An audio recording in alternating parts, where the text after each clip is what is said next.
지금 나의 예상 얼굴을 만들어서 전단지를 만들어 왔더라고요.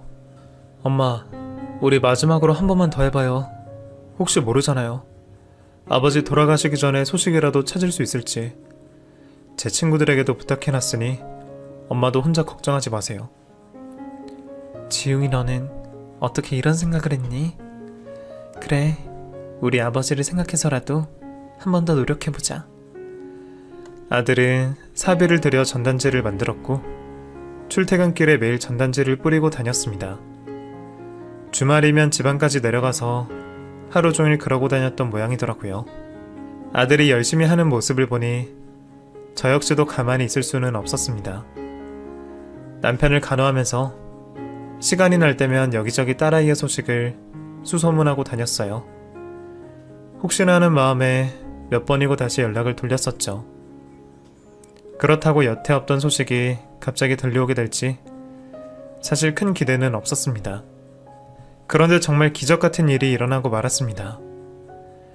아들이 지방에서 전단지를 돌리고 얼마 뒤 연락이 왔답니다. 자기가 아는 사람이 잃어버린 딸이랑 비슷한 것 같다고 말이에요. 그리고 우리는 그 아이를 만날 수 있었습니다. 이제 막 20살이 넘은 앳된 얼굴의 그 아가씨는 얼핏 보기에도 사진 속 어린아이의 모습과 많이 닮아 있었어요. 너무 어릴 적 잃어버린 탓에 정확히 파악하기는 어렵지만 분명 비슷한 느낌이 있었습니다.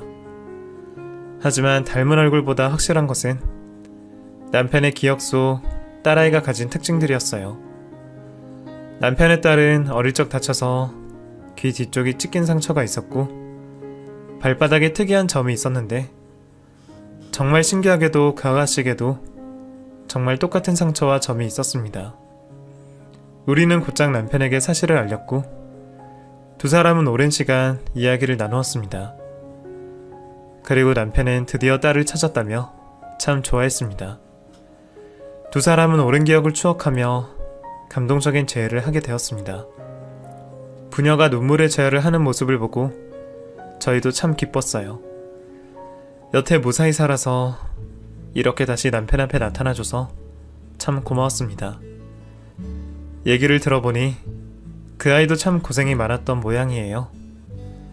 겨우 4살 난 아이가 집도 부모도 기억이 나지 않을 테니 어떻게 가족을 찾을 생각을 했겠어요. 어렸을 적 부모 잃어버리고 여기저기 보육원을 전전하며 지냈답니다. 그저 자기가 버림받은 줄 알고 평생을 살았고 아마 그 전단지가 아니었다면 영영 부모를 찾을 생각을 못했을 거라 하더군요. 이렇게 어렵게 찾은 만큼 두 사람이 좀 더 시간을 보냈으면 좋았을 텐데 두 사람이 떨어져 지낸 시간이 안타까워 저 역시도 참 마음이 아팠습니다.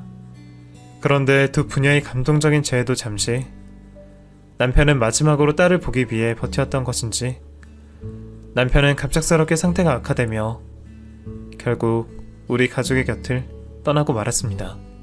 그래도 남편은 죽기 전 딸을 만났다는 사실로 위안을 얻으며 누구보다 마음 편히 눈을 감았습니다. 그것 하나만으로도 저는 마음이 놓였어요. 평생 고마웠던 남편에게 작은 선물이라도 할 수 있어서 다행이었다 생각했죠. 죽는 그 순간 남편은 딸아이에 대한 당부를 했습니다. 여보, 고마워. 덕분에 얼굴 한번 보고 가네. 염치 없지만 우리 미영이 좀 부탁해. 저 어린 것 다시 혼자 두려니 불쌍해서 마음이 안 놓이네.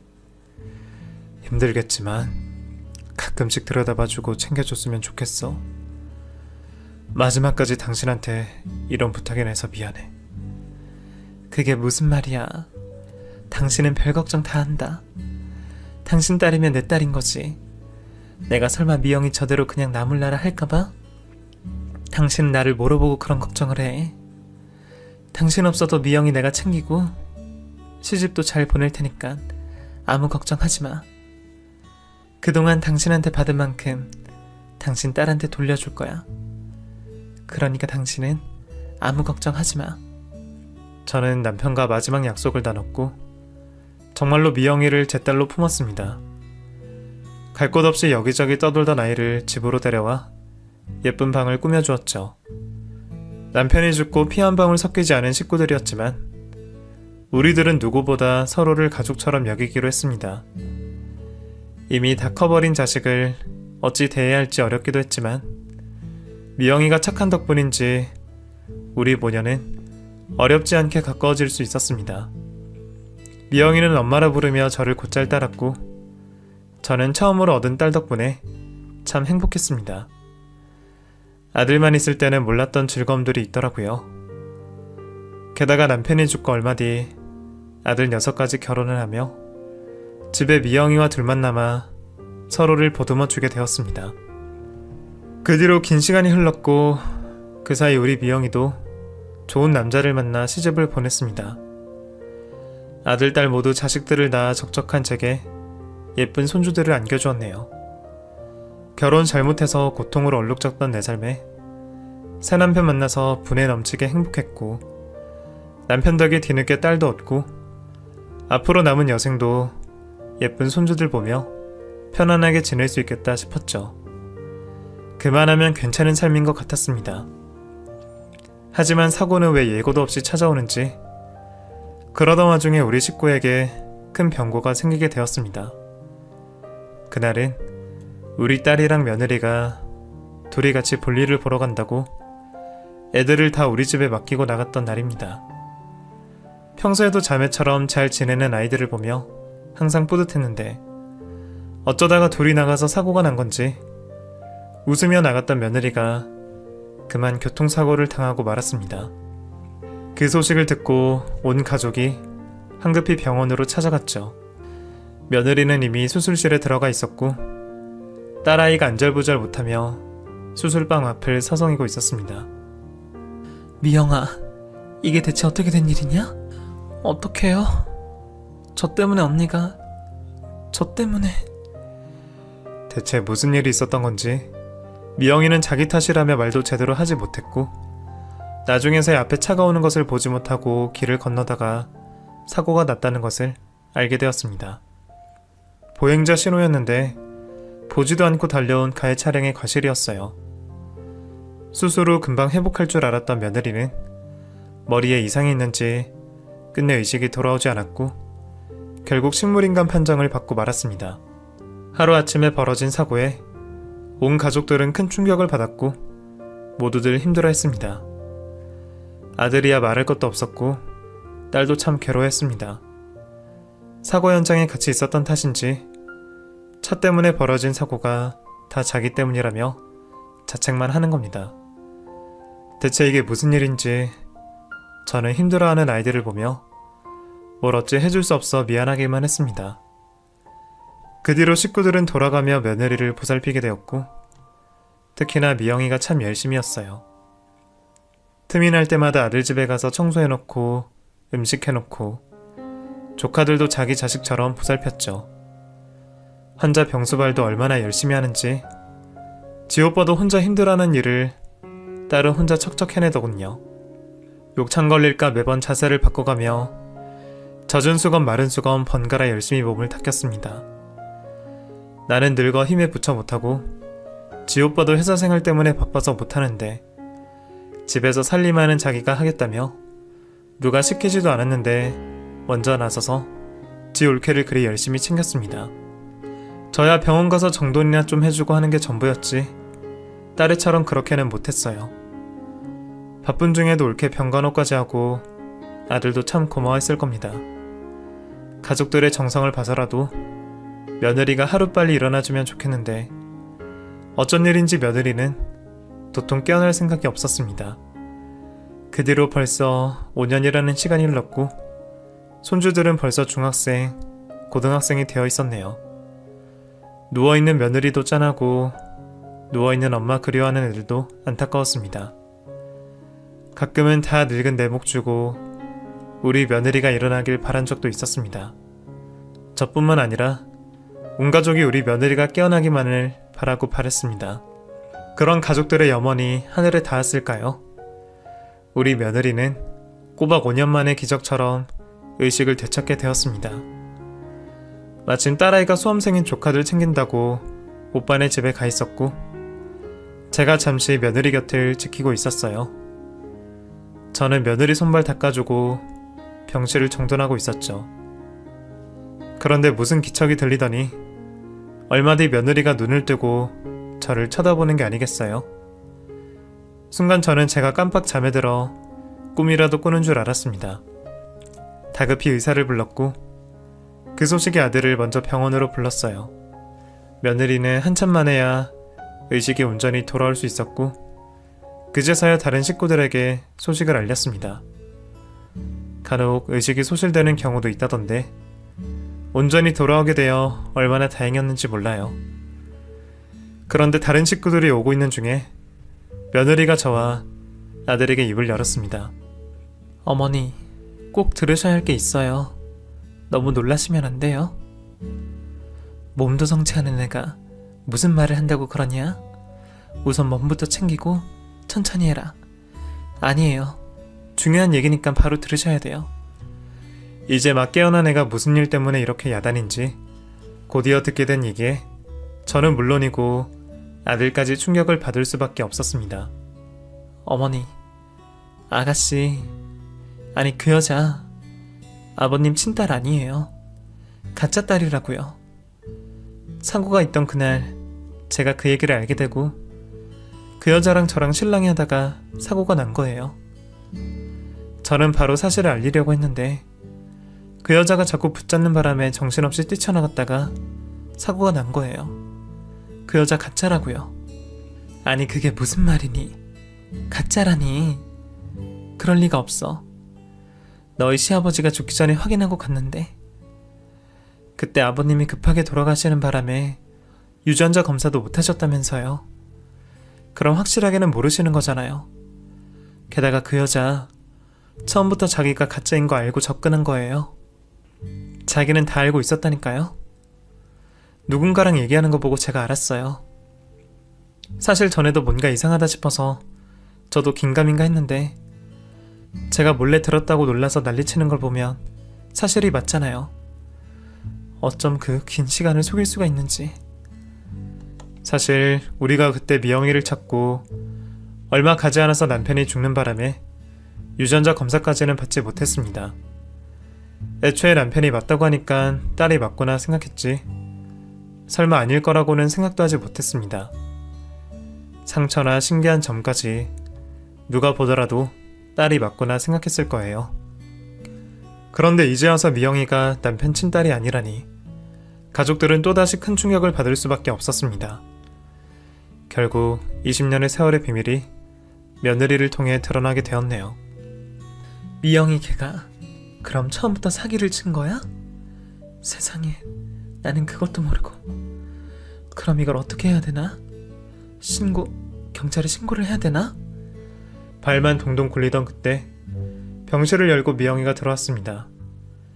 우리가 며느리에게 모든 것을 들었다는 걸 예상했는지 미영이는 아무 말 없이 우리의 안색만 살폈습니다. 변명이라도 할 줄 알았던 저는 그걸 보고 망연자실하고 말했죠. 너 정말 처음부터 우리 속인 거야? 지웅이 처가 그거 알리려다가 사고가 났는데 그것도 말 안 하고 여태 입 다물고 있었어? 죄송해요. 저도 이렇게 될 줄은 몰랐어요. 다 제 잘못이에요.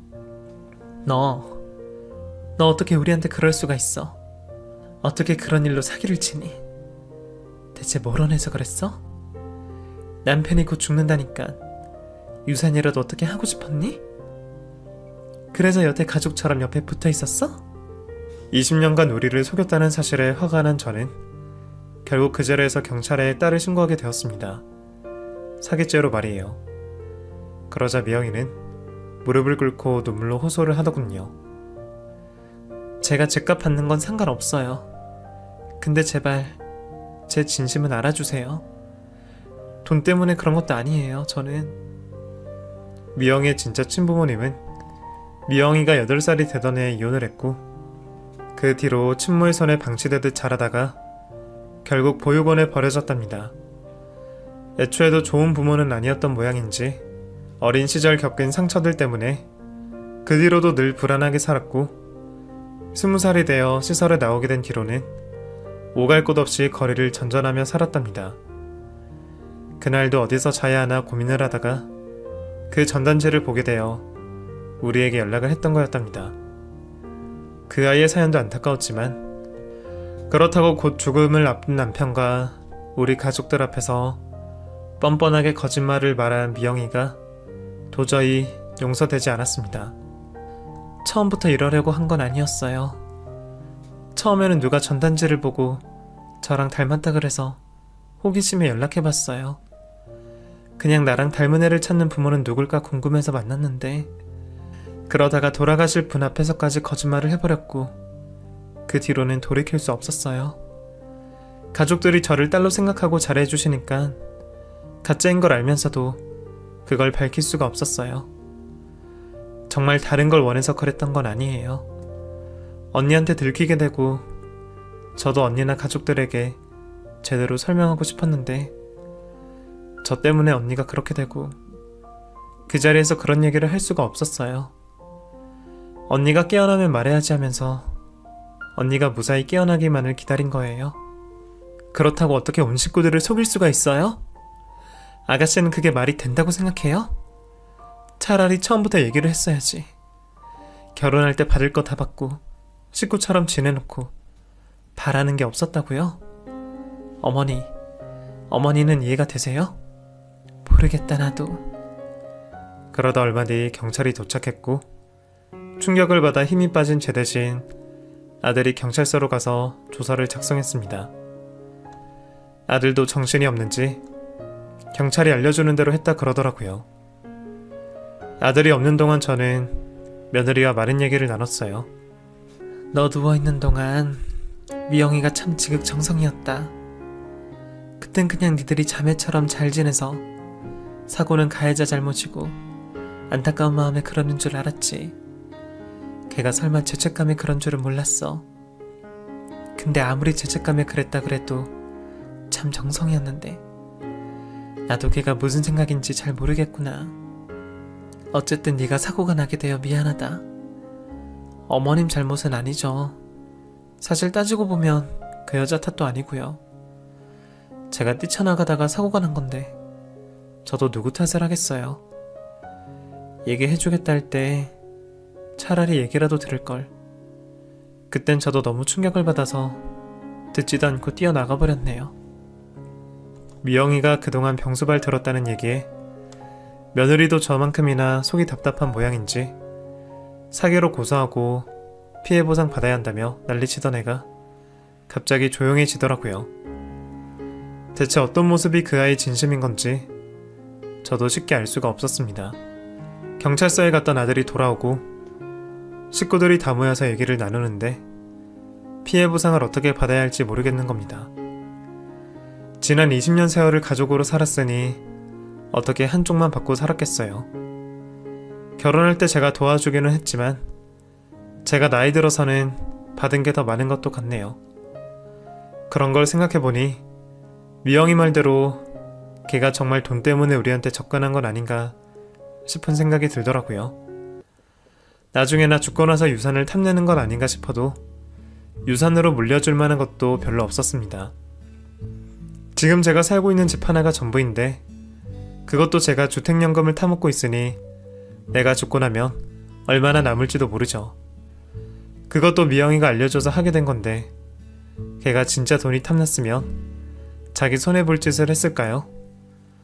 저만 그런 생각을 하는 건 아니었는지 아들 녀석도 며느리도 뭔가 이상하다고 하는 겁니다. 솔직히 그동안 미영이가 우리한테 잘했으면 잘했지 뭐 해달라고 한 적은 없잖아. 결혼할 때도 괜찮다는 걸 우리가 해준 거고 전에 전세금 모자랐을 때도 우리한테 손 벌리기 싫어서 끝까지 버티더니 결국 빌려간 돈도 이자까지 쳐서 갚았어. 그것 말고도 정말 가족처럼 지냈는데 당신 없는 동안 우리 애들한테 하는 것만 봐도 진짜 조카처럼 잘 돌봐줬으니까. 당신 누워있느라 내가 애들 잘 챙기지도 못하는데 그렇게 해줘서 난 진짜 너무 고맙고 미안했거든. 결국 그 뒤로 며칠이나 고민해서 내린 식구들의 결론은 하나였습니다. 처음에 미영이가 우리를 속인 것은 맞지만 그 아이의 진심까지 거짓이 아니라는 것이었죠. 남들이야 얘기만 들으면 모르겠지만 그동안 식구로 살 부대껴 지내온 우리는 누구보다 그 진심을 알 수밖에 없었습니다. 나중에 무슨 사기를 치려고 준비를 하더라도 진심이 없으면 그 정도로는 못하는 거예요. 식구들 힘들 때면 늘 나서서 마음을 써주던 아이였습니다. 제게 엄마 정이 그리웠다고, 엄마가 생겨서 너무 좋다고 진심으로 울던 아이였어요. 20년을 속인 게 아무리 괘씸하더라도 차마 그 진심까지 모른 채 할 수는 없었습니다. 결국 식구들은 미영이를 용서하기로 했습니다. 고소도 취하했고 그 일을 더 추궁하지도 않기로 했습니다. 그리고 사실이 밝혀졌지만 이전과 똑같이 가족으로 지내기로 했습니다. 어차피 우리와는 피 한 방울 섞이지 않았고 가족으로 받아들이기로 한 그 순간부터 미영이도 우리 식구였으니까요. 저는 이번 일로 가족에 대해 다시 생각해보게 되었어요. 내가 낳은 내 아들도 내 자식이고 피 안 섞인 미영이도 내 자식이고 내 아들이랑 결혼해서 들어온 우리 며느리도 내 자식이었습니다. 그런 걸 보면 가족이라는 게 별것 없다 싶기도 하네요. 서로 위해주고 아껴주는 것이 진정한 가족이 아닌지, 결국 저희 가족은 이제 정말 가족이 되었고